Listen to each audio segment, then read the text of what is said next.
শরীরে রক্ত এতটাই কম আছে, তার উপরে পড়ে গিয়ে ঠোঁট ফেটে প্রচুর রক্ত আজকে ওর বেরিয়ে গেছে। প্রচণ্ড ভয় করছে, আবার ওর ব্লাডটা টেস্ট করাতে হবে, কারণ তোমরা যতটুকু দেখছো অনেকটা রক্ত ওর বেরিয়ে গেছে আজকে। এই যে দেখো এখন শুয়ে আছে, মাথায় একটু হাত বুলিয়ে দিচ্ছি। তোমাদেরকে একটা কথাই বলবো, ঐশীর পাশে থেকো তোমরা। শুভ সকাল জানিয়ে আজকের ভ্লগটা স্টার্ট করছি।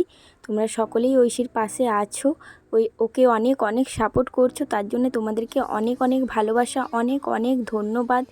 এই ধন্যবাদ মানে কিভাবে তোমাদেরকে দেব সেটা একমাত্র ঈশ্বরই জানে, আর আমার মন জানে।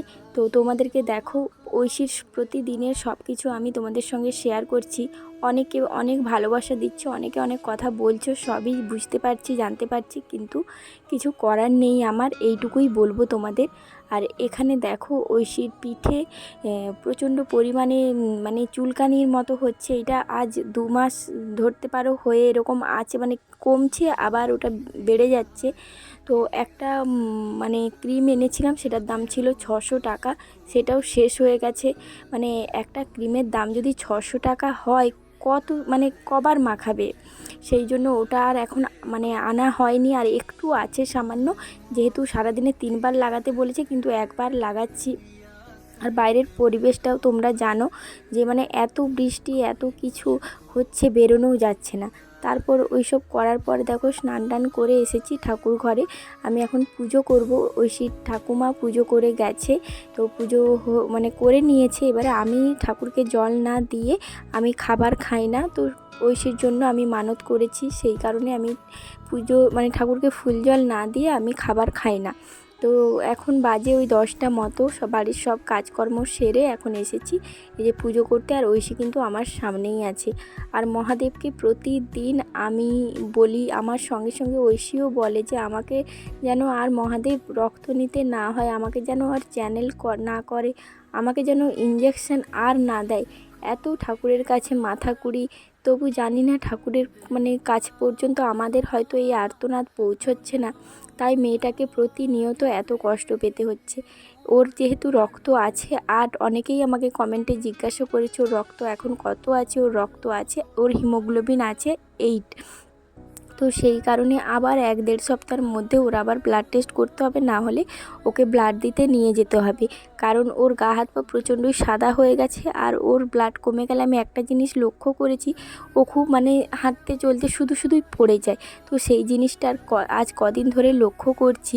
তো সেইভাবেই ও বারে বারে খাটে উঠতে গেলে পড়ে যাচ্ছে, এমনি স্বাভাবিক থাকতেই পড়ে যাচ্ছে এরকম, মানে শরীরে অন্যরকম একটা হয়তো দুর্বলতাও তৈরি হয়ে যায়, যেটা আগে বুঝতে পারতাম না। কিন্তু এটা প্রতি মাসেই যখন লাস্টের দিকে আসে তখনই বুঝতে পারি যে ওর মনে হয় শরীরটা এবারে কমজোর হয়ে যাচ্ছে। কারণ ও এমনি বুঝতে দেয় না, যখন ও খাবার খেতে চায় না, জোর করে ওকে অনেক জোর করে খাওয়ায়। আর একটাই কথা বলবো, যে যা কমেন্ট করছো সব কমেন্ট আমি পজিটিভভাবেই নিচ্ছি।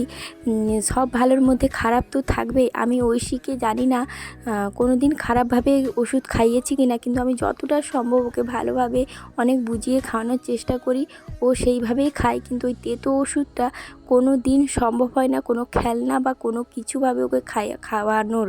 তো তোমরা আমার অবস্থাটা দেখেই বুঝতে পারছো, আগের অঙ্কিতা আর এখনের অঙ্কিতার মধ্যে তোমরা পার্থক্যটা বুঝতে পারছো। দিন দিন আমার অবস্থাটা কি হয়ে যাচ্ছে। আর এখানে দেখো একটু পান্তা ভাত ছিল, সেটাই একটু মুড়ি নিয়ে বা একটু তরকারি ছিল মানে বাসি ফ্রিজে, তো সেটা দিয়েই খাচ্ছি। খাওয়ারও ইচ্ছে নেই, কোনো কিছু ভালো লাগছে না, জানো তো। এত মনটা খারাপ, যত রক্ত দেওয়ার দিন এগিয়ে আসে তত ভেতরটা শুকিয়ে যায়। আর এইদিকে দেখো ঐশী এসে শুয়ে গেছে। ওকে বললাম তুমি শুধু একা শুয়ে আছো কেন ঢাকা নিয়ে, তার থেকে পুতুলটাকে নিয়ে শুয়ে থাকো। তো ওর পুতুলটা দিতে দেখো ও এখন হাসছে। ওর কি হয়েছে জানি না, গরম লাগলে ও বলবে মা আমাকে ঠান্ডা লাগছে, আমাকে একটু গায়ে ঢাকা দিয়ে দাও। সেরকমভাবেই দেখো ওকে ঢাকাটা আমিই দিয়ে দিয়েছি। তো ও ঢাকাটা নিয়ে শুয়ে আছে চুপচাপ, শুধু বলবে আমাকে ভালো লাগছে না, আমি একটু শুয়ে থাকি, যাই একটু শুয়ে থাকি। তো সেইভাবেই ও সবসময় শুয়ে থাকে, জানো তো। ওর যে এই দুষ্টুমিটা আজ করেছে 4-5 দিন আগে, তোমাদের সঙ্গে শেয়ার করব করে আর করাই হয়নি। মন মেজাজ ভালো নেই, তাই ঘরটরও পরিষ্কার করা হয় না, জানো তো। এই যে আমার এই ড্রেসিং টেবিলটাই দেখো, ওর কাজল নিয়ে পুরো ড্রেসিং টেবিলটা কালো করে রেখেছিল, জানো তো।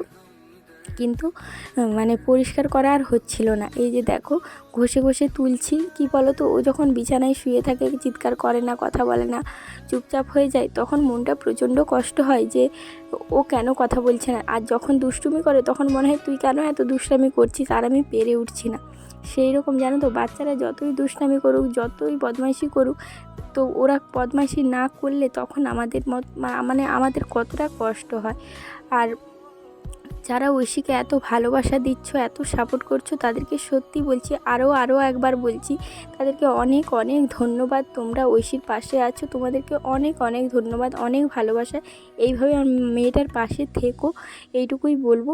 তো দেখো এখন ঐশীর আমাকে বলছে, মা আমাকে ভালো লাগছে না, আমাকে আমাকে একটু ঘুম পাড়িয়ে দাও। আমি বলছি তুমি ঘুমোবে, এই তো ঘুম থেকে উঠলে একটু আগে। বলছে না আমার ভালো লাগছে না, আমি একটু শুয়ে থাকবো। আমি জানি না রিপোর্টটা ভুল এসেছে কি না, কারণ আর ব্লাড থাকলেও ও কিন্তু অনেকটাই ঠিক থাকে, কিন্তু এইবারে কিন্তু ওর মধ্যে আমি সেটা দেখছি না।